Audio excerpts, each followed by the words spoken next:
नमस्कार मित्र हो, दी पॉलिटिक्स चॅनलवर आपल्या सर्वांचं स्वागत आहे. मित्र, आपण महाराष्ट्राच्या राजकारणावर चर्चा करतो आहोत की विधानसभेमध्ये राहुल नार्वेकरांकडे ही सगळी जबाबदारी आता सोपवलेली आहे. शिवसेनेच्या अपात्र आमदारांच्या सुनावणीची आणि हे सगळं जे प्रकरण चालू आहे आता 31 डिसेंबरपर्यंत त्यांना निर्णय द्यायचा आहे. या सुनावणीमध्ये दोन्हीही गटाची बाजू ऐकून घेतल्यानंतर आता महत्त्वाचा मुद्दा हा ठरतो आहे. काल 2 तारखेला जी सुनावणी झाली त्यानुसार की अपात्र आमदारांच्या प्रकरणामध्ये ईमेल हा कळीचा मुद्दा ठरतो आहे असं दिसत आहे. कारण व्हीप मिळाला नसल्याचा दावा शिंदे गटाकडून करण्यात आलेला आहे आणि मग ईमेल हा कळीचा मुद्दा ठरतो आहे. जर मेल मिळालाच नसेल तर काय, यावरती चर्चा अवलंबून आहे. मग ते ईमेलच्या तज्ज्ञांना हे बघावं लागेल की हा ईमेल माझा नाही असं म्हणता येणार नाही ना एकनाथ शिंदेना, कारण त्या मेलवर ठाकरे म्हणत आहेत की आम्ही मेल केलेला आहे. तर पाहू आपण की या ह्याच्यामध्ये काय होते ते. मित्र, या चॅनलवर नव्याने चॅनल सबस्क्राईब करा, कारण आपण महाराष्ट्राच्या राजकारणावर, भारतीय राजकारणावर सातत्याने नवीन प्रश्नावर चर्चा करत असतो आणि ती आपल्यापर्यंत पोहोचवी हा त्यामागचा हेतू असतो. तर मित्र हो, पाहू आपण की आज शिंदे गट आणि ठाकरे गट अपात्र आमदार याचिका प्रकरणी आज विधानसभेमध्ये अध्यक्ष राहुल नार्वेकर यांच्यासमोर सुनावणी सुरू झाली आणि या सुनावणी दरम्यान व्हीपच्या मुद्द्यावर चांगलाच गोंधळ झाला. सर्वप्रथम ठाकरे गटाच्या वकिलांनी आपली बाजू मांडली. त्यानंतर मग सुनावणी दरम्यान व्हीप संदर्भात प्रश्न निर्माण करण्यात आले. शिंदे गटाने मेल मिळालाच नाही असं सांगितलं. त्यामुळे ठाकरे गट आणि शिंदे गट यांच्यामध्ये बराचसा गोंधळ झाला. यावेळी शिंदे गटाला मेलवर व्हीप मिळाल्याचा पुरावा आहे असे ठाकरे गटाच्या वकिलांनी स्पष्ट सांगितले. मात्र आम्हाला कोणताही मेल किंवा माहिती मिळाली नव्हती असं शिंदे गटाकडून सांगण्यात आलेलं आहे. परंतु शिंदे गटाला व्हीप एकनाथ शिंदे यांच्या ईमेल आयडीवर पाठवला. त्यामुळे संबंधित ईमेल आयडी आपली नाही असं त्यांनी सांगावं लागेल आणि असं सांगितल्यास ते गंभीर आहे हे आपण लक्षात घेतलं पाहिजे. कारण IT तज्ज्ञाकडून तपासणी करावी लागेल की या प्रकरणात कायदेशीर कारवाई देखील होऊ शकते शिंदे गटावर आणि असे ठाकरे गटाच्या वकिलांनी स्पष्ट केलेलं आहे.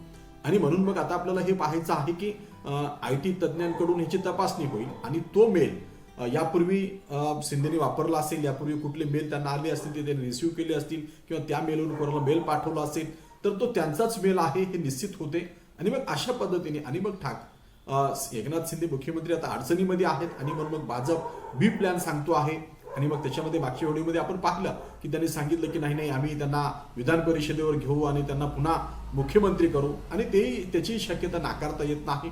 कारण अपात्र ठरल्यानंतर त्याची निवडणूक काही 6 वर्ष अवैध केली जात नाही. राहुल गांधींना हे झालं तेव्हा ओम बिर्लाने त्यांना अपात्र करून त्यांना निवडणुकीतून बाहेर हे केलं होतं. सुप्रीम कोर्ट आदेश दिला, ते बदललं. पण कर्नाटकमध्ये आपण पाहिलेलं आहे की अपात्र झालेल्या आमदारांना पोटनिवडणुकीला उभं टाकता आलेलं आहे आणि त्या आधारावर आपल्या इकडं लागलीच आता विधानसभेची इलेक्शन आहेत आणि लोकसभेसोबतच ते होतील की काय अशी शक्यता वर्तवली जाते. आणि म्हणून मग ते इलेक्शन लोकसभेसोबत होणार असतील तर त्या इलेक्शनमध्ये हे अपात्र झालेली लोक पुन्हा निवडणुकीला उभं टाकू शकतील हा तो भाग आहे.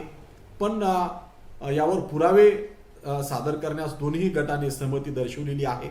तसेच फेरसाक्ष घेण्याचाही निर्णय घेण्यात आलेला आहे. विधानसभा अध्यक्षांनी देखील याला सहमती दर्शवलेली आहे. पुरावे सादर करण्यास आता वेळ दिला जाईल. सुधारित वेळापत्रकानुसार पुढची प्रक्रिया ठरणार आहे आणि आपण यावर लक्ष ठेवून आहोत की हे काय काय होऊ शकते यामध्ये आणि कशा पद्धतीने नार्वेकर निकाल देतात. आणि मग विरोधी पक्ष यावर लक्ष देऊनच आहे, कारण सुप्रीम कोर्टाने अनेक निष्कर्ष नोंदवलेले आहेत आणि त्याच्यामुळं आता अधिक काळ यांचा भाजपचा, एकनाथ शिंदेचा आणि देवेंद्र फडणवीसांचा जो डाव होता की दिरंगाई करून आपण लोकसभेपर्यंत निवडणुकीपर्यंत हा सगळा काळ ढकलून न्यावा, तो आता नेता येणं शक्य राहिलेलं नाही. कारण सुप्रीम कोर्टाने आता 31 डिसेंबरची तारीख दिलेली आहे.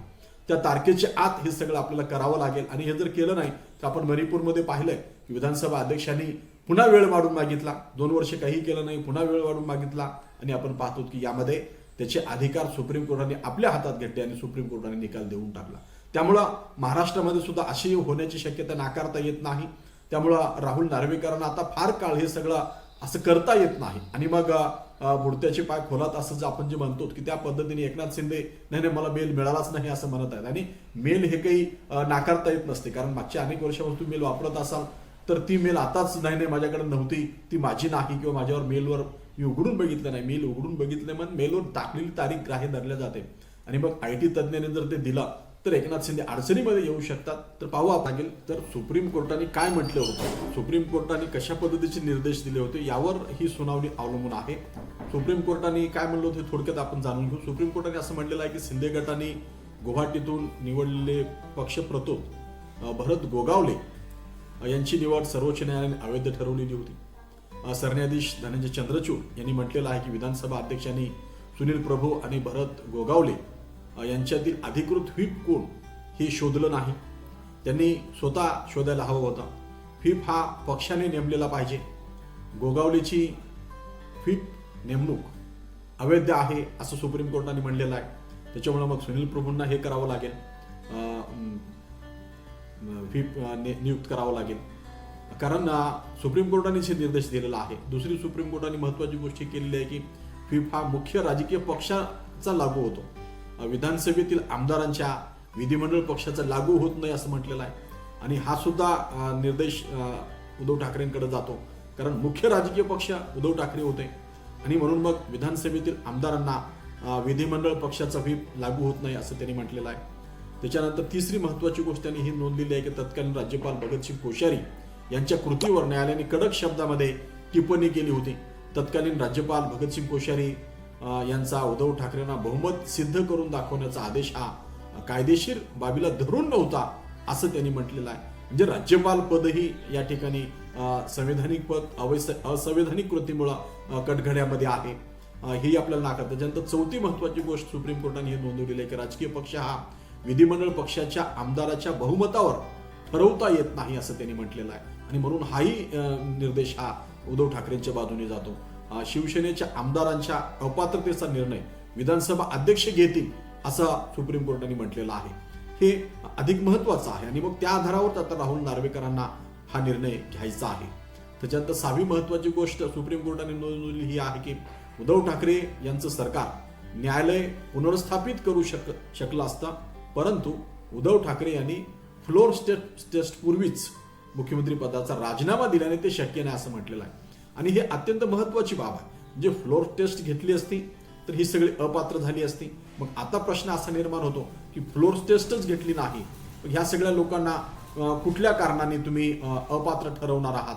तर त्याचा अर्थ असा होतो की नुसताच पक्षादेश हा फ्लोर टेस्टमध्ये किंवा विधिमंडळातल्या कृतीवरच घेतला जात नाही, तर तो बाहेरच्या कृतीवर सुद्धा तो घेता येतो अशी ती बाब आहे. म्हणजे आणि म्हणून अपात्रतेची टांगती तलवार या आमदारांवर आहेच, हे आपल्याला नाकारता येत नाही. आणि म्हणून मग उद्धव ठाकरेंच्या बाजूनी निकाल जर गेला तर काय होईल हा सगळा तो पेच प्रसंग आहे. कारण हा प्रश्न तर सगळीच करत आहेत की कोणाला दिलासा मिळणार, उद्धव ठाकरे की एकनाथ शिंदे. म्हणजे आता ही कोणाला दिलासा मिळणार ही बाब महत्वाची नाही, पण सगळी शक्यता ही दिसते आहे की एकनाथ शिंदेना मुख्यमंत्री पदावरून जावं लागेल. आणि मग आता भाजप काय करते काय नाही, अपात्रतेची टांगती तलवार तर ही आता ही अशी दिसत आहे. आणि म्हणून मग आपण हे लक्षात घेतलं पाहिजे की सुप्रीम कोर्टाचे निर्देश काय आहेत आणि त्या अंतर्गत राहूनच विधानसभेला ही प्रक्रिया सुनावणी करावी लागेल. विधानसभेची सुनावणी प्रक्रिया काय आहे हे सुद्धा सुप्रीम कोर्टाने निर्देश दिले. पक्षांतर्गत कायद्याने विधिमंडळाच्या दोन्ही सभागृहाच्या आमदारांच्या अपात्रता या प्रकरणामध्ये सुनावणीला घेता येते. म्हणजे या दरम्यान विधानसभेचे अध्यक्ष दोन्ही बाजू ऐकून घेतात आणि मग कायद्याचे पुरावे सादर करून ते तपासले जातात आणि मग विधानसभेचे अध्यक्ष त्याच्यावर निर्णय घेतात. आणि मग आता आपण पाहतो की त्यांनी मला मेल आलाच नाही असं म्हटलेलं आहे आणि यामुळं एकनाथ शिंदे अडचणीमध्ये येऊ शकतात, हे आपल्याला नाकारता येत नाही. आणि अनिल परबने किंवा काही कायद्याच्या अभ्यासाने हे सुद्धा सांगितलेलं आहे की पक्षादेश काढण्यासाठी नुसता फ्लोर टेस्टचाच विधिमंडळातल्याच कामकाजाबद्दल नाही तर बाहेर सुद्धा वर्तन करत असताना पक्षादेशाचा म्हणजे कायद्यानुसार केवळ विधिमंडळातच नव्हे तर विधिमंडळाच्या बाहेरही आमदारांनी पक्षादेशाचं पालन केलेलं आहे का हे पाहिलं जातं. म्हणजे सदस्याचं आचरण, वागणूक, इतर पक्षाच्या किंवा कुठल्याही व्यासपीठावर जाणे, मुलाखत देणे, वक्तव्य करणे अशा कृती पक्षविरोधी असल्यास त्या सुद्धा ग्राह्य धरल्या जातात असं त्यांनी म्हटलेलं आहे. आणि म्हणून मग या पूर्ण प्रक्रियेच्या आधारे ही सुनावणी केली जाणार आहे. तसंच शिवसेना पक्ष कोणाचा हे सुद्धा अधोरेखित होण्याची शक्यता आहे. कारण पक्ष कोणाचा आहे याच आधारावर कोणाचा प्रतोद अधिकृत हे ठरणार आहे. आणि मग पक्ष विधिमंडळातला प्रमुख नसतो तर मूळ पक्ष शिवसेना आहे हे जर ठरलं तर सुरेश प्रभू हे त्यांचे प्रतोद ठरतात आणि मग गोगावलेला हटवलं जाईल आणि मग यांचा व्हीप लागू झाला तर ही सदस्यत्व अपात्र ठरतील ही आमदार. आणि ही आमदार अपात्र ठरली तर मग बी प्लॅन मध्ये भाजपला हे पाहावं लागेल का अजित पवारांना त्यांनी मुख्यमंत्री करणार का नितीन गडकरींचंही नाव आहे त्यांना मुख्यमंत्री करणार का देवेंद्र फडणवीसांना मुख्यमंत्री करणार. देवेंद्र फडणवीस म्हणतात की नाही आम्ही एकनाथ शिंदेनाच मुख्यमंत्री ठेवू. तर पाहू आपण काय होते ते. तर मित्र हो या